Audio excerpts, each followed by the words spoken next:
Welcome back to this 11th lesson of Fundamentals of Programming, where today we will talk about making decisions in our code. And this is extremely important because we want to add intelligence to our code. That's what making a decision is. And this intelligence allows us to execute code based upon if a certain criteria is true. Or sometimes we don't want to execute code if a certain criteria is true. So let's look at how we can use decisions or write decisions in our code. And thankfully, the hard part's already been done for us. In lesson 10, we talked about conditions, and conditions are at the heart of making decisions in not only JavaScript, but other programming languages. So we can kind of breeze through this lesson because there's just a few statements that we need to talk about. The first one is the if statement. It is the word if followed by a space, and then a set of parentheses. And inside of this parentheses is the condition that we want to test. Now, if this condition returns true, then it's going to execute some code for us. So let's first add a condition that's going to be true. 5 is greater than 4, and then we need to specify the code that we want to execute whenever this condition is true. Now, normally we have multiple statements that we want to execute, so we can group those statements by using a set of curly braces. So we have an opening curly brace, and then we have a closing curly brace. And anything inside of these curly braces is going to execute whenever this condition is true. So let's just do alert 5 is greater than 4. That's rather obvious, but this way we will know that 5 is greater than 4 if we see this alert window. So let's save this. I already have the browser open, so I'm just going to refresh, and we can see that 5 is greater than 4. So if we change this sign to less than, that's going to make this condition false. So if we go back to the browser and refresh, we're not seeing anything execute. And that's because this code inside of the curly braces only executes if this condition is true. So let's change this back to a true result, and we can execute multiple lines of code. So this is another line of code. And if we go back to the browser, we will see two alert boxes. We see the first one, and then we see the second one. So we can have as many lines of code as we need inside of this curly brace. But outside of these curly braces is code that's not going to be considered part of this particular if statement.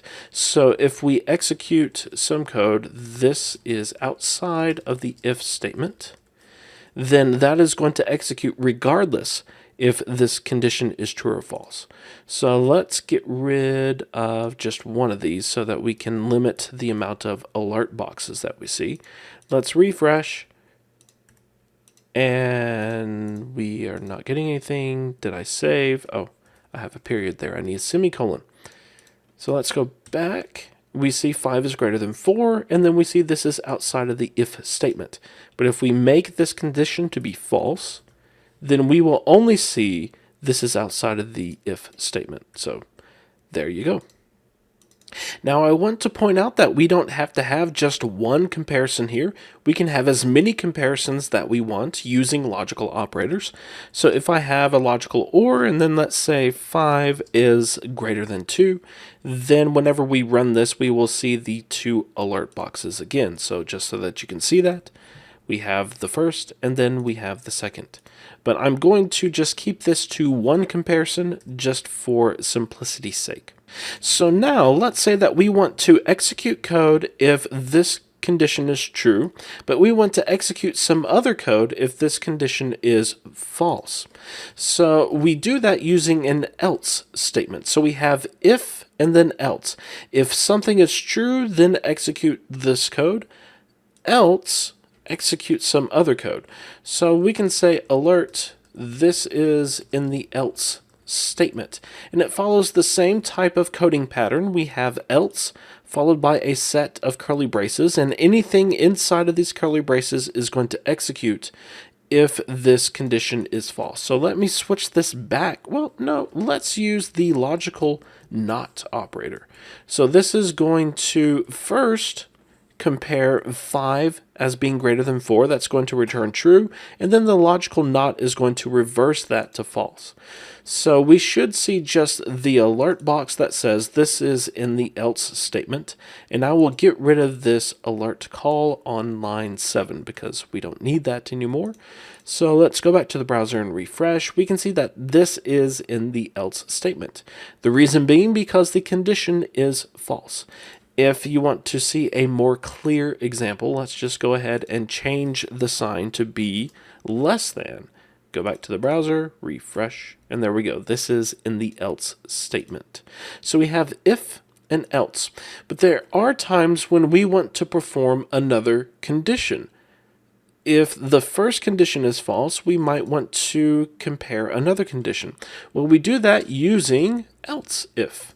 It follows the same guidelines as if, except that we have used else in front of it. So we have else if, and then a set of parentheses that we can put our condition into. So if 3 is greater than 2, then we can say that this is in the else if statement. And then finally, we could have the else. Now the else statement has to be the last one if you are going to use it at all. You don't have to use else, but if you want to execute some code, if any of the conditions were false, then you would want to add an else statement. But it does have to be at the end. It cannot be if and then else if. That just won't work. So let's alert this is in the else statement. Now we do have to be careful whenever we are reading the text just so that we can see where exactly we are. But if we refresh, we will see that this is in the else if statement. And if we change this condition to be false, then all we will see is this alert that we are in the else statement. So let's go back, refresh. This is in the else statement. And we're not limited to the amount of else if statements in our code. If we want to check even more conditions using the else if statement, we could do that. So we can have if and then else if and then else if and then else if. As many times as we need to check using else if, we can do that. So just keep that in mind. And really, that's it as far as making decisions. The hardest part was the conditions, and since we covered that in Lesson 10, this was just primarily a breeze. And we're not done with conditions yet. We are going to continue to use conditions in something called loops, which allow us to repeat code as long as a condition is true. And we will look at that starting in the next lesson.